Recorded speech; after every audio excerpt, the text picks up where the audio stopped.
সাম্প্রতিক রাজনৈতিক পট পরিবর্তনের পর দেশের বিভিন্ন স্থানে সংখ্যালঘু সম্প্রদায়ের মন্দির ও বাড়িতে হামলার ঘটনা ঘটে। এমন বাস্তবতায় দুপুরে রাজধানীর ঢাকেশ্বরী মন্দির পরিদর্শনে যান অন্তর্বর্তী সরকারের প্রধান উপদেষ্টা ডক্টর মোহাম্মদ ইউনূস। মন্দির পরিদর্শন শেষে ডক্টর ইউনূস সনাতন ধর্মের প্রতিনিধিদের সঙ্গে বৈঠক করেন। তারা বিভিন্ন হামলার ঘটনা তুলে ধরেন। সে সময় সংখ্যালঘু নয়, বরং মানুষ ও দেশের নাগরিক হিসেবে তাদের যে সাংবিধানিক অধিকার তা দাবির আহ্বান জানান তিনি।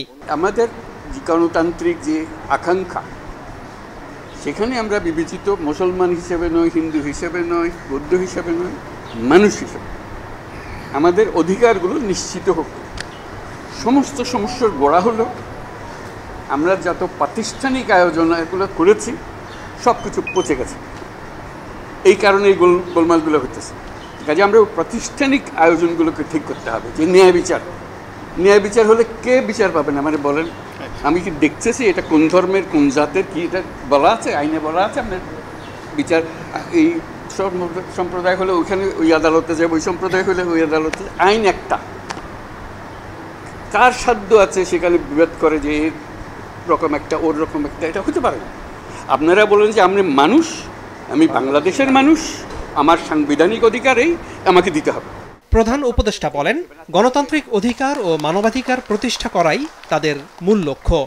একত্রে আসুন, এক আইন, যে আমাদের আইনের অধিকার দিতে হবে। আজকে যেটা বললেন যে আমরা আইনের অধিকার পাই না, আমাদের বিচার হয়, এইটাই হলো আসল জিনিস। বিচার ব্যবস্থা আমাদের দিকে তাকায় না, পুলিশ আমাদের দিকে তাকায় না, কিছুই আমাদের দিকে তাকায় না। কারণ আমি অধিকারটা প্রতিষ্ঠা করতে পারি না, আমাদের নীতিটা আমরা প্রতিষ্ঠা করতে পারি। আমরা যে প্রাতিষ্ঠানিক আয়োজন করেছি এটা বায়াস একটা। আপনি যত কিছু বলেন ওই একটা খুব করতে আরম্ভ করবেন, তারা মজা পেয়ে যাবেন। ওই মজার খেলাতে আর আমাদেরকে নিয়ে যাবেন। আমরা এসেছি যে এক মানুষ, এক অধিকার, এর মধ্যে কোনো পার্থক্য করা যাবে না। আমাদেরকে একটু সাহায্য করেন, আপনারা ধৈর্য ধরেন, করতে পারলাম কি পারলাম না সেটা পরে বিচার করেন। যদি না পারি আমাদেরকে দোষ দিন। এর আগে সকালে বঙ্গভবন যান ডক্টর ইউনূস। সেখানে অন্তর্বর্তীকালীন সরকারের উপদেষ্টা হিসেবে সাবেক নৌ কর্মকর্তা ও মুক্তিযোদ্ধা ফারুকী আজম বীর প্রতীকের শপথ অনুষ্ঠানে যোগ দেন তিনি। ফারুকী আজমকে শপথ পাঠ করান রাষ্ট্রপতি মোহাম্মদ শাহাবুদ্দিন। পরে তাকে মুক্তিযুদ্ধ বিষয়ক মন্ত্রণালয়ের দায়িত্ব দেওয়া হয়।